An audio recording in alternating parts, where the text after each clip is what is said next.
Mobile television production facilities for this broadcast are made possible by a grant from Walmart. Walmart, with their location on the White Horse Pike in Somerdale. You're watching Sterling High School Channel 19, winner of the Mid-Atlantic Emmy Award for the Best Live Game Broadcast. Serving Hynella, Laurel Springs, Magnolia, Somerdale, and Stratford.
Welcome back to Sterling Channel 19 today with playoff volleyball action from the Castle. I'm Jay Clark, joined by Dan Leakin and Mr. McPherson. We're going to take a look at the bracket in just a moment. So you see the bracket here: Sterling the 6th seed, St. Augustine the 11th seed, St. Augustine, taking each other on here today at the Castle. You can see some of the other matchups. Jackson Liberty has already advanced, and that is the only matchup that has already advanced to the quarterfinal round. And we're going to take a look at the Olympic National. Sterling won the division at 13-10, followed by Camden, Pennsauken Tech, Camden Tech, Paul VI, and Camden Academy Charter at the bottom of the Olympic National. And the Cape Atlantic National, Pleasantville at 17-5, Egg Harbor at 17-6, Absegami at 11-6, St. Augustine at the middle are 10-10, followed by Atlantic Tech, Hamilton. And take a look at some of the game notes. Sterling has won their last 5, and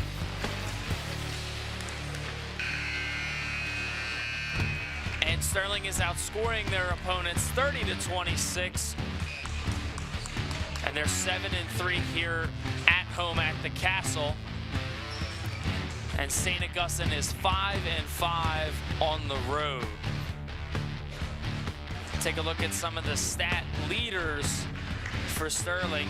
Victor John has 116 kills. Ethan Revadas has 53 blocks on the season. Jake Camardo has 383 digs on, and Hunter Jewell with 36 aces. And for the visiting St. Augustine Hermits, Cooper Kane leading the team in kills with 151. Adrian Lemowski has 40 blocks for the Hermits. Luke Tampanelli, 61 digs. And once again, Cooper Kane, 32 aces. And so that'll do it for our stats in the pregame. If you're just joining us, I'm Jay Clark with Dan Leakin and Mr. McPherson. We are ready.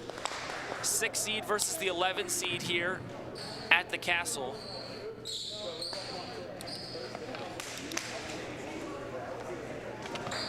We are ready for playoff volleyball. Should be a good one on hand here today.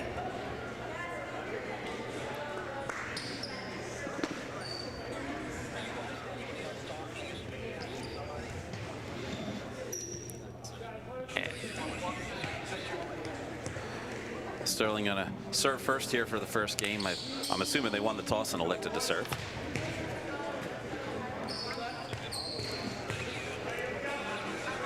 And Mr. McPherson, as a former coach of volleyball, what would be your strategy coming into the playoffs?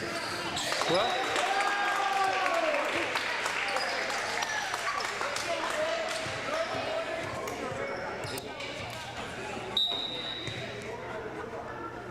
Brandley serves.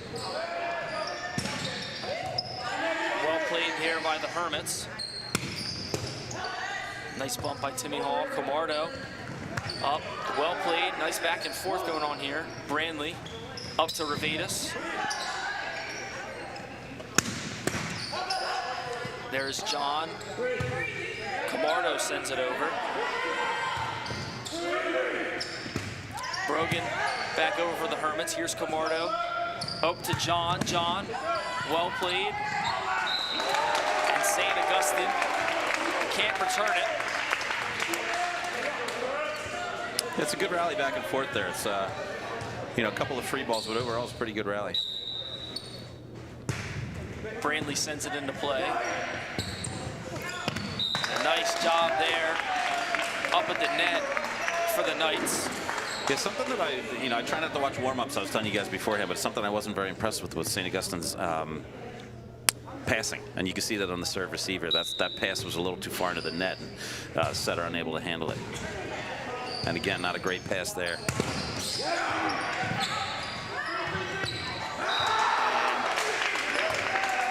The Hermits seem to be struggling here early. Sterling with 4 consecutive points. I mean, Sterling really dominated the net play. Another one for the Knights right there. That's 5 straight. I'm sorry, we're having some technical issues with with Dan's microphone here. He's commenting how Sterling's dominating at the net here, which I agree with you, Dan. But also, again, I'll repeat, St. Augustine really having a hard time getting a good first pass to their setter. That wasn't bad, and you can see the result there. That ball's still in play. Brandley, nice play to keep that alive.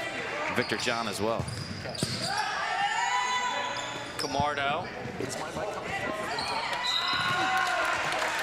And a nice play there by Fisher Brogan to finally get the Hermits on the board. Yeah, but that was a great job by Sterling keeping that play alive, because it really, it was a great attack. I didn't see who hit it for St. Augustine, but it was a great attack, and Sterling, was able to keep that play alive, even though St. Augustine ultimately winning the point. Camardo to Brandley, finds John, and it will be returned by the Hermits.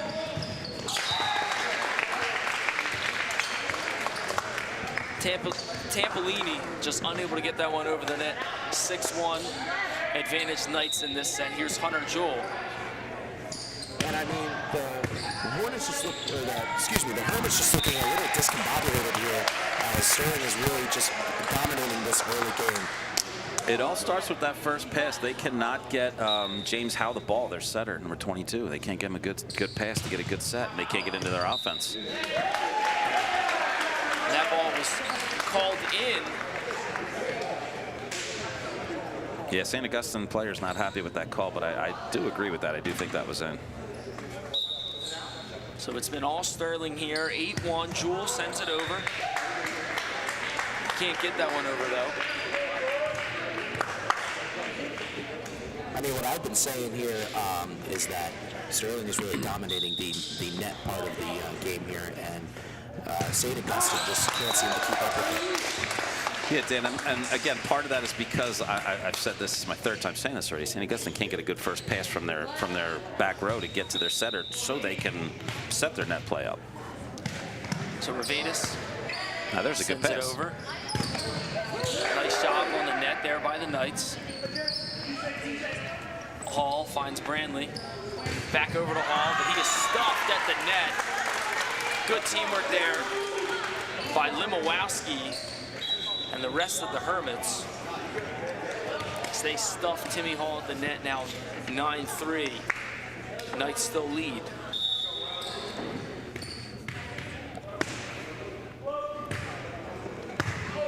Jewell sends it over. Well played, nice save by the Hermits. That's a break for Sterling, because I think that ball was going out.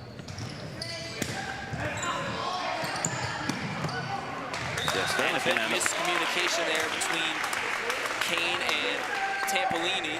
Yes, sorry, Jake. I didn't mean to cut you off there, but I think Sterling got a break there. I think their attack was going out, and St. Augustine played it. And I mean, what a great effort by St. Augustine to try and get that, because I mean, they're just trying to recover there, and there's not much you can do in that type of situation. Play it. And the officials are still letting them play. That ball touched the top of the ceiling. So I can explain that to you, Jake. Yeah, so St. Augustine ends up winning the point anyway, but the part of the ceiling that it touched is on Sterling's side of the net. So if it touches the ceiling there and comes back on your side, if you still have a hit, you can play the ball. If it went across the net and touched the ceiling over there and then came back, then that's a violation.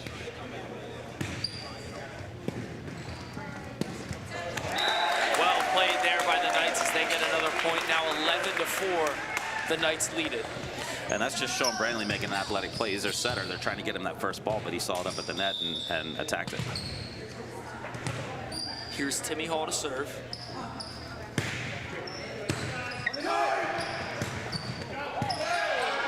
Nice job there by the Hermits up towards the net. Well played by Kane. Now over, here's John. Sterling barely gets it over, and that one goes out. Cooper Kane with a nice play there that last possession. I mean, Sterling there was just trying to play a defensive type of point. They kind of didn't get the setter, or the way they wanted to set up just didn't work. And they kind of had to play a little defense there. Yeah, St. Augustine called for a carry. Again, Brantley at the net there's very making some athletic plays. You know, it's a pass that wasn't where he could set somebody, so he sends it over, and St. Augustine gets called for the carry. Yeah, Brantley's really causing some trouble for the Hermits here to start this off. There's Kane with a nice spike right there for the Hermits. But the difference in that, again, that's a good first pass. St. Augustine makes a real nice pass to their center, and they can get into their offense. And Kane leads the team in kills and aces. Yeah, it's clear that Kane is where they want to go if they get a good first pass.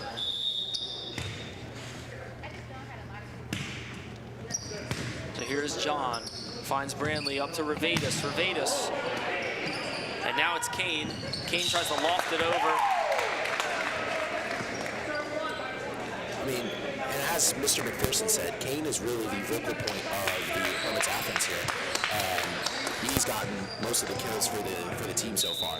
And we're going to see if Sterling can try and stop him, if there's any way to stop him. That one stays in. Nice place shot there by the Hermits. I mean, Sterling's still up 13-7. Sorry, Jake. I mean, Mr. McPherson, you can correct me if I'm wrong, but I mean, I think that was a great play for the Hermits, because I think if you're Sterling's defense, you were ready for Kane to go up and just spike that right back down, Well, and then went to the guy on the outside. Yeah, you're definitely keen on Kane. So I agree with you. It was a great play. Kane. Nice return there by the Hermits. Here's Camardo. He finds John. And Brandon Wynn just not able to return that one. That's close to being an illegal set by Camardo. He's the libero. That's why he's wearing a different color jersey. You cannot pass the ball overhand in front of the attack line if you're a libero. But he was right at that attack line. It was a good play by him, but it was close. Kane's attempt too strong, so the Knights will gain another point. 15-7, Sterling leads the set. I mean, you could tell that he was going for that power slam. He really just wanted to get that, really make a statement right there, and just didn't get it over the way he wanted to. Here's Jewell. Finds Brantley. That's unfortunate. They're going to call Brantley for a carry on the set there. That's unfortunate because it's a free ball. You get a free ball like that. So free ball is when the other team just sends it over without attacking it. And you get a free ball, you really get a chance to set your offense up. And you know, it's a shame you got called for the carry. Cooper Kane serves it over. Played nicely by Hall. Here's Brantley. And Camardo. Working, there's Kane. Just couldn't get that one over. Nice job. Revatus was in proximity. Yeah, Kane's a back row player right now, so he's got to jump behind the attack line. That set was a little bit too far in front of him, and he couldn't quite make the play.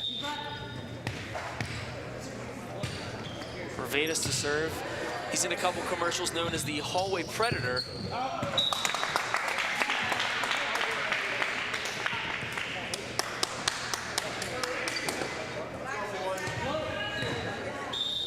And the hallway predator ready to serve this ball. Look at the look at the pythons there. The pythons. I guess you could say his famously known commercial, the tickle tickle for the gym commercial. And Devin Bryan trying to make that block. The problem is he went straight up on that block instead of angling his arms out. You go straight up, if the ball hits you, it's going to fall down in front of you. You got to angle your arms over the net there. Ashmore gets ready to serve for the Hermits. Camardo. That's a net violation on St. Augustine. Yeah, ball's up at the net, and Brantley went up for it. I couldn't see the St. Augustine player that went up for it. The St. Augustine player hit the net. That was Adrian Limowowski called on the net violation, number 8. Perfectly placed there by James Haw. I mean, that's really just simple play right there. Just tapped it over where Sterling wasn't. I mean, that's one of the things you got to look for here. Just make sure all your players are in the position they need to be, and they're just a miscommunication. Here's Haw. A nice play there by Brogan. St. Augustine getting a little momentum going. Yeah, and that's what they needed. I mean, they started off slow, but I think after you got to get the train going. You got to get it on the track, and once it is, you're going for a little bit. Nice save there, but a whistle. Yeah, they're going to call 4 hits. I think it's the right call. St. Augustine looking at him like he's confused. You can try and count him there. They're going to call a replay. They're going to call a replay on this play. St. Augustine, I think, argued that the first hit was a block. If the first hit's a block, it doesn't count as one of the 3 hits. All right, so good call by the officiating crew here. Limowowski sends that one out of play. So Sterling now leads at 19-11. He just didn't get, I think, the angle he wanted on that one. I think he really did just send it out. Nice serve. Nice serve. Perfectly placed there by Timmy Hall, right inside the line. And right at what appears to be their best player, all-around plays. Definitely their best hitter, Cooper Kane. I think he's their best passer as well. But went right at him, right down the line. Hall can't get this one over. That's the announcer's jinx, right? You talk good about somebody, then they mess up. A bit of a throwback to the Powder Puff game there. Dan had his first ever announcer jinx. Oh, that's a nice set, man. That's a nice play. That was a very good recovery from St. Augustine. Nice job there by Camardo. Good back and forth here between these two teams. This is a phenomenal rally from Sterling and St. Augustine. And St. Augustine hits the net again. I think they called it. I couldn't see who they called it on. I mean, Sterling, I think, went back to... Oh, it's a foot. Oh, I'm sorry. It was a foot violation. I'm blocked by the referee stand here. Couldn't really see the action at the net, but they called the foot violation there. I'm sorry. No, you're Sterling good. went to Devin Byrne. I mean, maybe twice during that set, or during that rally, and they tried to do it twice. St. Augustine, I mean, big props to them. They stopped that play twice, and it was a perfectly set up play from Sterling twice. Yeah.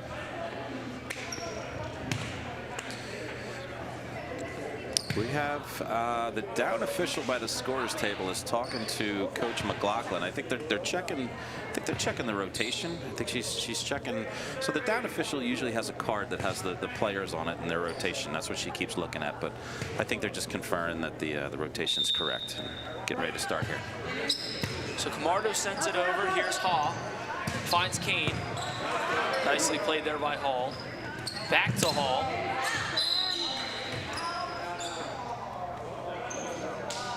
Timmy Hall just missed it there. Timmy Hall just missed it. Sterling's asking for a tip. They're not going to get it, though. It was a great play. Oh, we have on the replay that it looked in. Can we throw the red challenge flag here? Oh, wow. It seems like they don't hear us. Well, fortunately, a missed call like that doesn't seem like it's going to affect the game. I don't want to jinx it with the announcer's jinx, but Sterling, seems in complete control of this game, up 22-13. I mean, showing right there, Hunter Jewell really putting his athleticism for show here, and that was just a phenomenal play by him. Brandley's serve can't get over the net, so the Hermits have now won back the serve.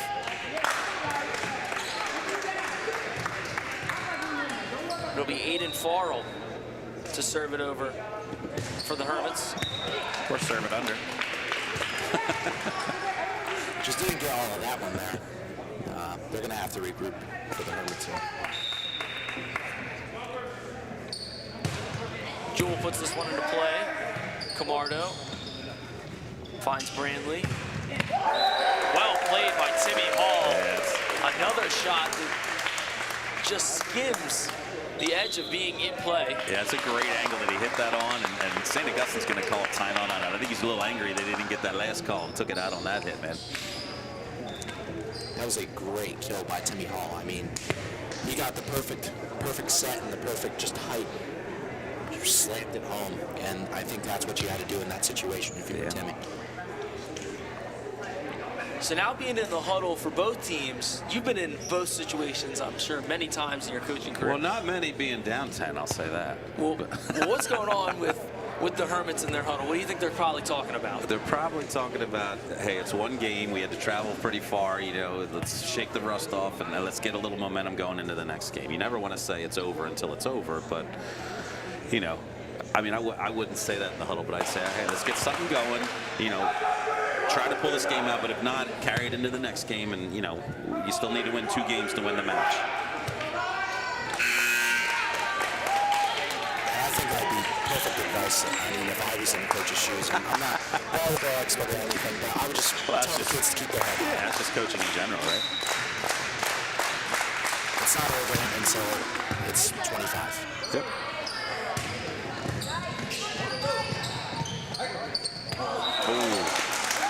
Miscommunication there by the Knights.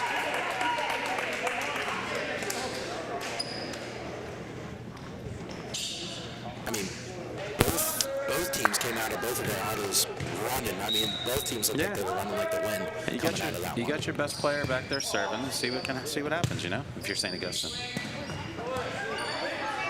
Here's Hall. Now over to Sterling Brandley. Nice job there. The Army Predator strikes again.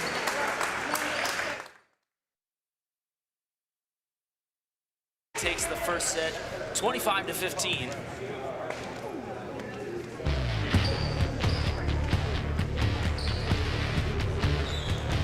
And I know you just had you're Sterling's coach here, right? And I know you just had a dominant set, Mr. McPherson, but what are you going to tell your players? The same thing that I.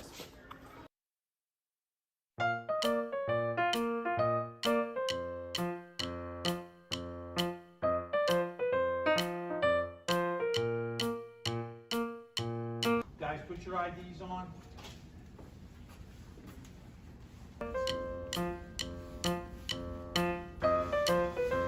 Brady, headphones. Gotta come out. No. Come on, man.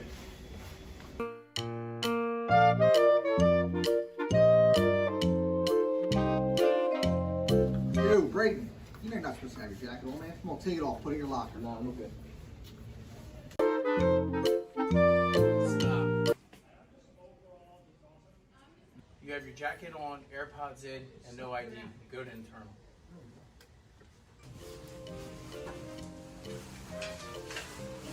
You too, huh? Yeah.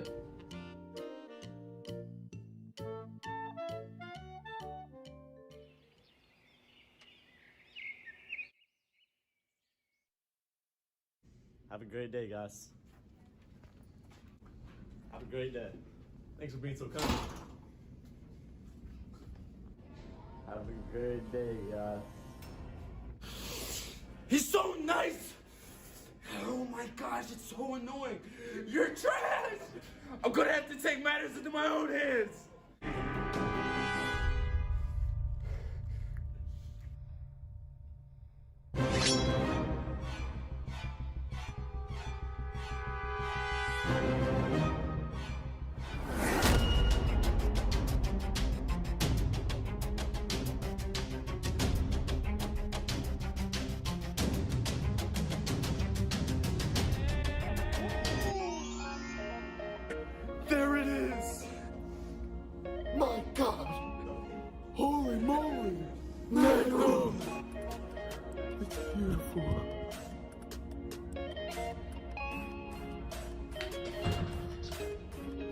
Moral of the story, always be nice. And welcome back to playoff volleyball action here at the Castle as we take a look at a nice drone shot there. Sterling leads this one 1-0. Getting ready for the second set.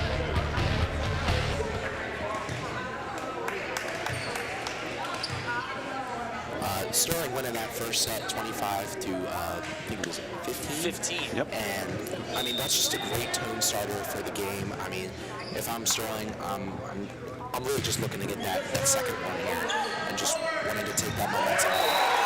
That's brilliant, man. I'm very impressed with his athleticism. He's setting very nicely, but his athleticism at the net and really, you know, going up and making plays at the net. He's been doing that since, you know, the start of the first set, and he comes in the second set. I mean,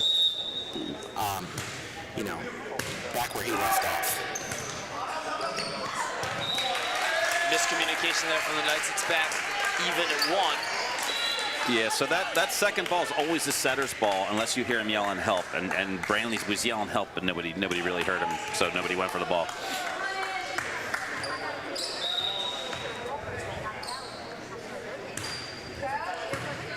Camardo finds Brantley. And well played there. That was Cooper Kane and Luke Minicino for St. Augustine. I mean, that was just, I mean, Victor John is very athletic. I mean, he can get, he has hops. I mean, he can jump very high. And that was a phenomenal block by Kane and Minicino. They went right back to John there. There's Kane. Up to Hall. Brantley can't return that one. And St. Augustine has a little light at the beginning of this second set. The setter, the server's tying his shoe here. I can't tell what number he is. But Dan, you asked me when we were on break, like, what do you do as a coach if you win the first game so big? What do you tell your team? Again, you got to tell them, hey, you got to be focused. It takes 2 games. I'll continue this in the break here. In the break. Well played there by Cooper Kane. The year we won the state championship, state semifinal game, we crushed the team in the first game, and all the girls were excited and started asking me, can we do things we normally don't do in the second game? I'm like, are you kidding me? This is the playoffs. We lost the second game because they weren't focused. We ended up winning a match, but you can't. That first game means nothing. Tough play there. That was Farrell going for it. I mean, huge bounce back point from Sterling there. I mean, they were down 4-1 before that one, and then you know, their lead, one of their lead players, Ethan Otis, got stuffed. But, I mean, you got to get that one to get back on track. Yeah, you got to figure the beginning of this game, and you're seeing it here, you're going to get St. Augustine's best punch. Like, this is their season. They lose this game, the season's over. Kane not able to get that one over to the Sterling side. And that's a tough blow there for the Hermits. Yeah, and if, you know, like I said, you're getting their best punch, and if they get a little bit of confidence to get things rolling and maybe win this game, who knows? It comes down to 1 game then, you know. So you gotta come out focused here and forget about that first game if you're Sterling. And as you saw during the break, the Highway Predator takes that first serve then. Jewell up to Brantley, finding Hall. Back over. Nicely played there by the Hermits. Kane couldn't keep that one in between the lines. Out of play, Hermits still lead it 5-4.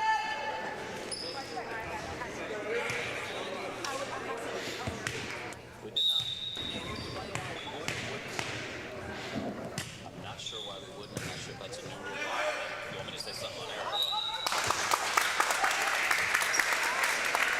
Something interesting about this match, and I've been out of high school volleyball for a little bit, but we didn't switch sides. In the past, we would switch sides in between games, and if it came down to a third game, the coin flip would determine who served, and then the other team would pick which side of the floor they wanted. But yeah, we're still playing on the same side here, so.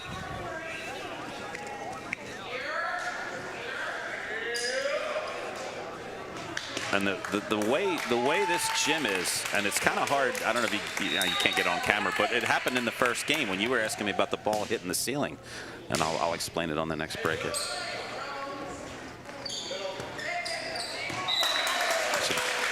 So the beam in the center is on Sterling's side, right? So if St. Augustine hits the ball and it hits that beam, it's a dead ball because it went across the net. If we hit the ball and it hits that beam, comes back on our side, we can still play it.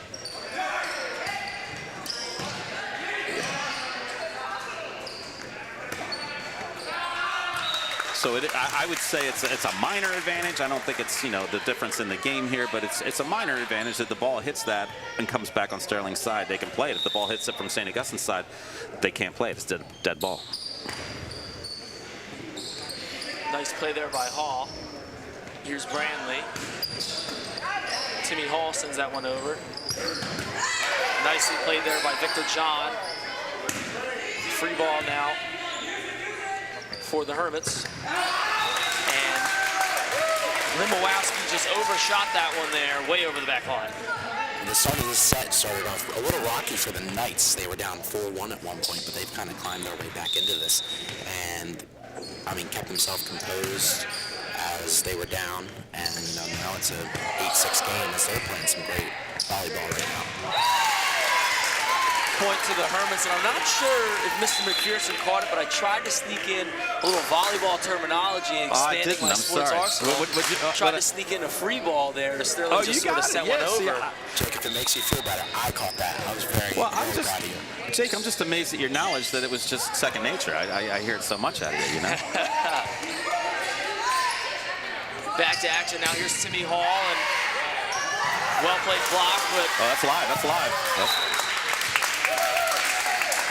A little bit in the middle of that rally, they're just kind of tapping it back and forth, back and forth. Neither team really set anything up until Sterling kind of stepped back and said, well, let's get something going here. Yeah, and again, sometimes that'll happen when you get played at the net and it goes back and forth like that. But again, I talk so much about a good first pass. If you get that good first pass, you can really set up your offense and where you want to go. Gives a setter different options. If you don't get a good first pass, your setter doesn't make a good set, and you end up kind of just getting it over the net. And sometimes it happens with those tips, back and forth. Jake Camardo to serve for the Knights. Knights lead this set 10-8. Hall finds Kane. Nice spike there by Kane. I mean, he's just using that spike we've been seeing so far these two sets, and I mean, it's lethal, as you can see.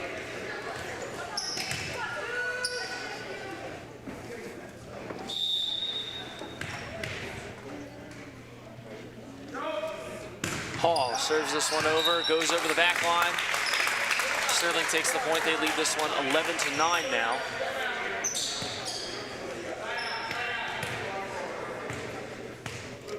Sean Brandley to serve.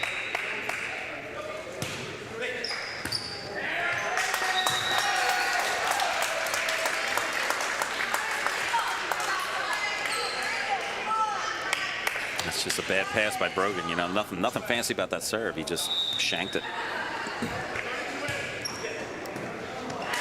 And again, I don't know if I didn't notice it in the first game. I don't know if they're going at him intentionally. Brandley served it there twice. I mean, I think they had the pedal on the metal coming into this, the Hermits, and they're playing a bit of a different form here to start. I think just trying to get the serve back over. But St. Augustine adjusted their drop and Brogan back.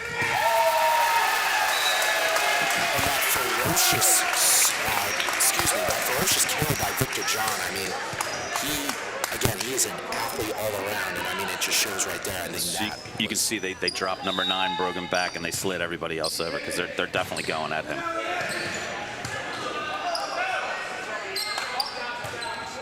Kane bumps it up, and perfectly placed there from Minicino. I mean, that is just a great heads-up play by, Minicino. And, I mean, you can tell that there's someone, 2 hands in your face ready to block. And, I mean, he just kind of tapped it over where, again, they were not. So, I mean, that was a great play by Minicino. Farrell to serve. Gets this one over. Here's Camardo. Now Brandley. Up to Jewell. Well played by Hall. And Cooper Kane just unable to get that one up and over the net. Yeah, I don't think that was the set he was looking for there. It kind of came at him middle of the waist, and he kind of had to make do with what he got. And I mean, just didn't end out the way he wanted it. Well, that wasn't their setter that set the ball. That's why I was like that. Excuse me, No, that's all right. And now you can see Sterling kind of settling into this game. You know, they took St. Augustine's best punch, and now you definitely feel the momentum going to Sterling here. And I'm pretty sure that was the hallway predator, using his pythons there to get that ball over. Jules' serve hits the net, so now it'll go to Cooper Kane of the Hermits. So something, if you're a Sterling player, is something to note that when he drops back to serve, yeah, he's their best player or whatever, but now that he's serving, he's in the back row, so he's not attacking the ball. Unless they attack from the back row. They find Timmy Hall, and that one goes off of Farrell in the back row. Well played there by Timmy Hall. Yeah. I mean, that was just a ferocious kill. I mean, that was good. I think the difference between these two teams is Sterling's passing better, playing better defense, and Sterling is more, they have more options. You know, St. Augustine is all Cooper Kane, and Sterling has, you know, many different options. I mean, looking at this, the stat sheet we have here, we have Victor John 116 kills, Hunter Drew 105, Ethan Rivas is 85. Timmy Hall's 83, so they got 4 solid guys that can really have a nice attack when the ball gets to them. Whereas say Augustine really only has Cooper Kane. Couldn't even get the free ball over there from Hunter Jewell, so another point for the Hermits. Hunter Jewell might have tripped over the attack line there, trying to free ball that one over. And with that, just tipping over the attack line, I think he kind of just didn't get all of it there. Kind of tipped off, either the outside of his hand, just didn't get all what he wanted. Camardo, nice little tip. There was Hall with the save. Limowowski, now Kane sends it over. Victor John, well played by Cooper Kane. Wow, diving effort. Timmy Hall. There's an example. That ball should be dead. The officials letting them play on, and Sterling gets the point regardless. I mean, even with Sterling getting that point, I think we have to give a huge hand to Cooper Kane there. I mean, 2 athletic plays right there. I mean, yeah. Oh, they definitely they did a good job keeping the ball alive, but the ball hit that center beam that I was talking about.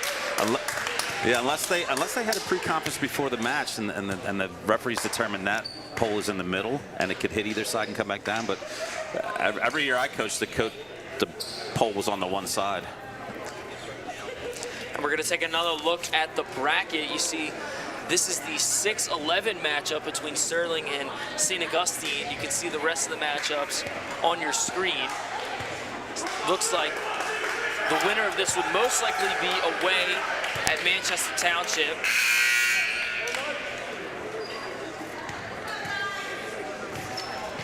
I guess if you're Sterling, you're pulling for the Burlington Township upset right over Manchester Township. Get another home playoff game, I mean, it is provided you win this one. It is the playoffs. You never know what could happen. Brandley, Camardo, back to Brandley. Nice work there on the net by the Hermits. Timmy Hall. Yeah, that's out. That ball hit the antenna, so it's out. I don't know if you noticed something I talked about earlier. I don't know if you knew Jason Camardo bumping that ball, forearm passing that ball. He was in front of the attack line. He's not allowed to set the ball overhand in front of the attack line. So that was the rare. Setter gets the first ball, passes it to the libero, who sets the setter. Perfectly placed there by Hunter Jewell. Yeah, it's a nice back row attack by Hunter Jewell. And there's that 1-2 punch of Hunter Jewell and Victor John, 105 and 116, and they are just a dangerous combo together. I mean, you could just see it there, just great IQ and knowing what to do with that situation. Nicely done there by Timmy Hall. Sterling up 20-13 in this second set. They lead at 1-0 right now. Hall serves it over again. This time it will be over for the Hermits. They work into Hall. There's a bit of a free ball. Nice call, Jake. Nice call, Jake. Goes over the back line. Wow, Sterling being honest there, saying Timmy Hall touched the ball. I mean, that's a... Yeah, the ball clearly went out. Timmy Hall, made an effort to play it, but then it looked like he pulled back. But everybody on Sterling saying he touched the ball. I don't think I've ever seen a team call out their own player for touching the ball. I think it's just a good sportsmanship. Yeah, play. no, it's great. He realized that he just didn't get what he wanted on that one. Yeah, I mean, big hand for Sterling. It was Hunter Jewell, and another one for Hunter Jewell. I mean, this is why he's a part of that big 1-2 punch for Sterling. I'll tell you something else, and I mentioned him earlier in the first game. Another big reason that Sterling is winning this game, I said they're playing better defense, they're passing better, they have more options attacking the ball. But Sean Brandley, as a setter, is doing a fantastic job. His sets are great. He's mixing it up with some shoots and some regular sets, and he's just doing a great job. There was Kane. Nice ups there from Cooper Kane as he got way up off the ground. And there's Kane using his volleyball IQ and his striking ability just to know the situation that's right in front of him and just put it where he needs to put it, and that was a great play. James Hall serves that one over. Good effort by Timmy Hall to keep it afloat. Tough play for the Hermits. Does it get over? It does not. That low-hanging ceiling there in the middle hurts the Hermits. Talking about. Yeah, I mean, look, Timmy Hall makes a great play on the ball. Sean Brandley digs it out. They get it over and win the point. I mean, what a effort by Timmy Hall not to just let that drop in front of him.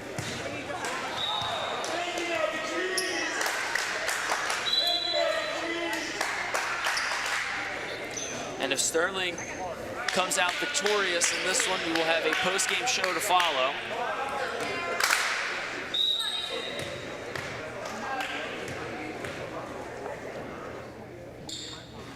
Farrell serves it over, played by Hall.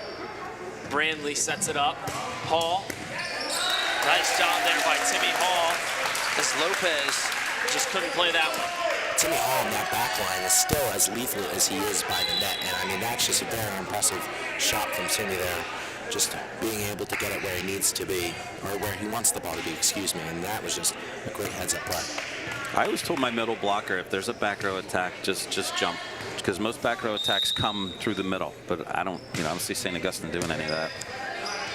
Justin Rodriguez serves that one. There's Cooper Kane. And St. Augustine is awarded the point. I mean, trying to climb back into this game, Mr. McPherson, what would you tell your players? Keep fighting, keep at them, keep doing what we do. I mean, I think there's. Oh, wow, that's unfortunate. That is unfortunate. Number 3 just hit the net from St. Augustine, and they got called a net violation. Sterling was going to have a tough time with that ball. You might have been able to call Sean Brandley on a carry on that. He did the best he could to try and dig it out of the net, but St. Augustine just ruined it there. Number 3 being Luke Tampolini there for St. Augustine. That one's sent over. Here's Kane. Well played.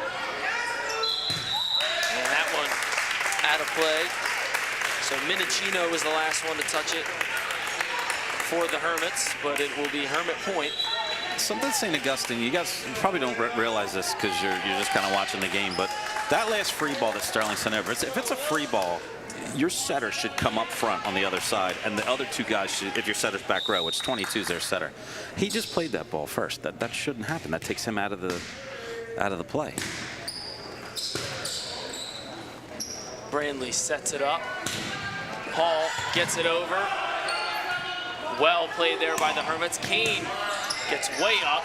Here's John. Touches the ceiling, and that'll ice it. So Sterling wins it in back-to-back sets, 25-15 in this one, 25-18. And Sterling will be advancing to either play Manchester Township or Burlington Township in the second round. And we're going to go on a quick commercial break. We'll be back with post-game action after this.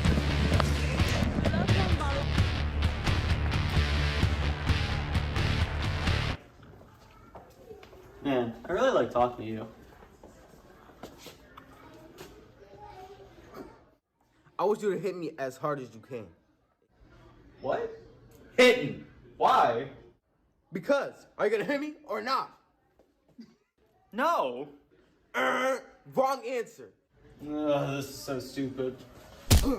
That's more like it. I never said you could hit me.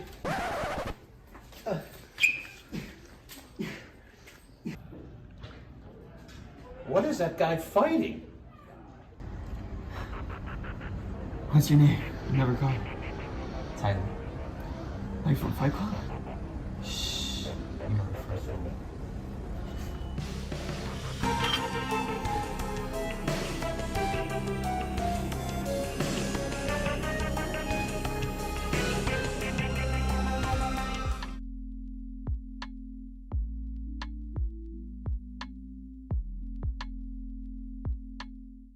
Hey man, where you going? Yo, what the heck, bro? What the heck? Yo, man, chill. Yo, bro, chill.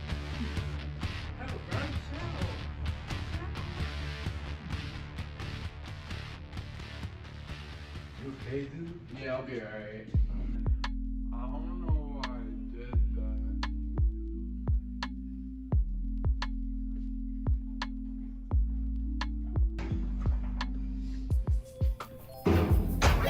Sorry for pushing you around, man. That was really messed up. It's alright, bro. Just don't do it again.